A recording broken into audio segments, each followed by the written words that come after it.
few verses from Psalm 46. God is our refuge and strength, always ready to help in times of trouble. So we will not fear when earthquakes come and the mountains crumble into the sea. The nations are in chaos and their kingdoms crumble. God's voice thunders and the earth melts. The Lord of heaven's armies is here among us. The God of Israel is our fortress. This is one of many references in the Bible that we should expect troubles to come and that nations will crumble.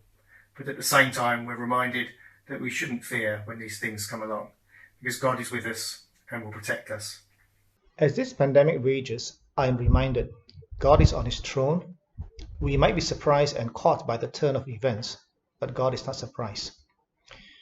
For information, this pandemic is playing out differently in different parts of Asia. In South Asia, especially India and Pakistan, it is skyrocketing. It is beyond their capacities to test, trace, and treat.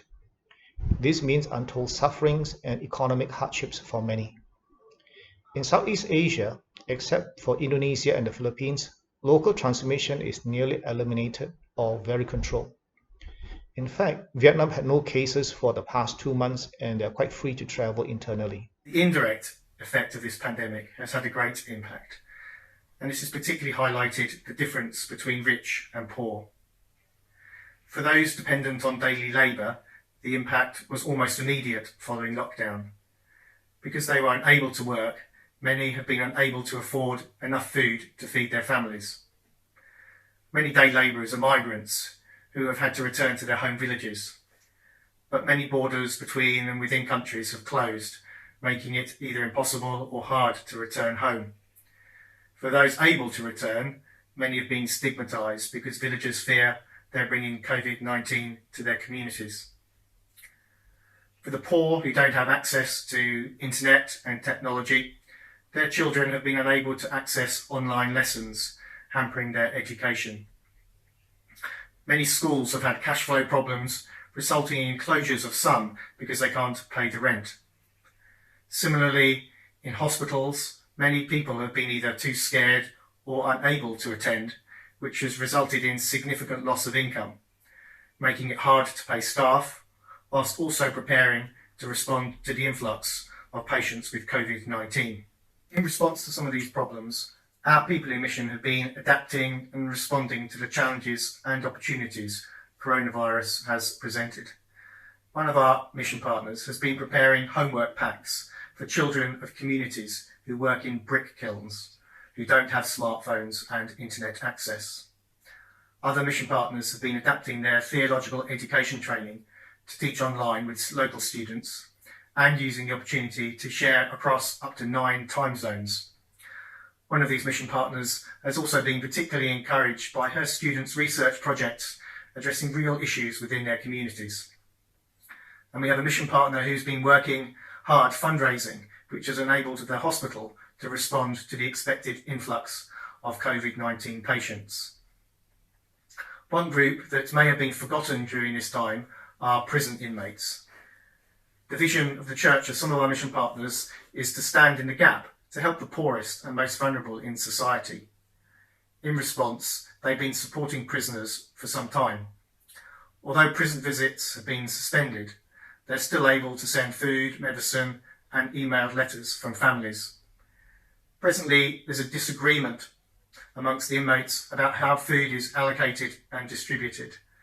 Please pray that this is resolved so food can reach those in most need. And among all this, we give thanks to the family of one of our mission partners for the safe delivery of a baby boy during this time. We also work closely with Aegis CMS, who have had their own response, here explained by their Executive Director, Chan Nam Chen.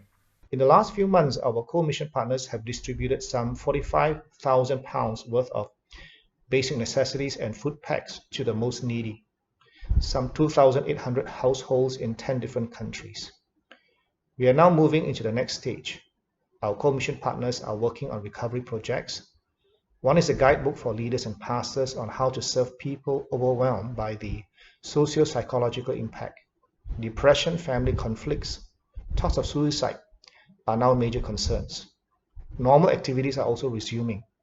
Our cross-cultural church planting training in Mekong resumed more than a month ago. Our mission partners are still serving the marginalized and reaching the least reach in different countries, but the platforms really depends on what is allowed in different places. Here's how you can pray with us. Pray for the ongoing relief efforts by our partners, particularly in India and Pakistan, where the number of infections and need for treatments are still escalating.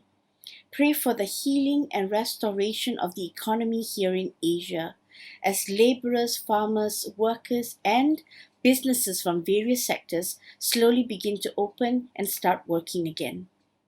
Pray for the various recovery initiatives that our co-mission partners are working on to provide assistance and resources to pastors, lay leaders, community and social workers to meet the spiritual and psychosocial needs of the people.